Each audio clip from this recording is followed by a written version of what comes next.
అందరికీ నమస్కారం. Telugu news power ఛానల్కు స్వాగతం. నర్సాపురానికి వందే భారత్ వరం. నర్సాపురం పార్లమెంట్ సభ్యులు, కేంద్రకు భారీ పరిశ్రమల శాఖ సహాయ మంత్రివర్యులు భూపతిరాజు శ్రీనివాస్ వర్మ శుక్రవారం ముఖ్యమైన ప్రకటన విడుదల చేశారు. ఎంజీఆర్ చెన్నై సెంట్రల్ నుంచి నర్సాపురానికి వందే భారత్ రైలు రాబోతున్నట్టు వెల్లడించారు. దీంతో స్థానిక నాయకులు, ప్రజలు హర్షం వ్యక్తం చేస్తున్నారు.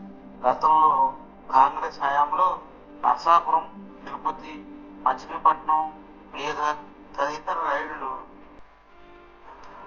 అప్పటి మచిలీపట్నం ఎంపీ బాడిగ రామకృష్ణ వచ్చాయి.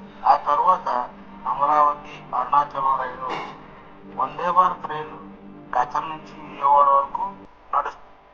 ఇక్కడ నిలిపి ఉంచడం వల్ల ప్లాట్ఫారం ఖాళీ లేక ఇబ్బందులు ఎదురయ్యాయి. రైల్వే శాఖ ఈ రైలు నర్సాపురం వరకు పొడిగించడం వల్ల ఈ ఇబ్బందిని అధిగమించవచ్చని ఆలోచన చేసింది. అయితే అమల్లోకి రాలేదు. కేంద్ర మంత్రి వర్మ చొరవతో ప్రాజెక్టు చైతన్యం వచ్చింది.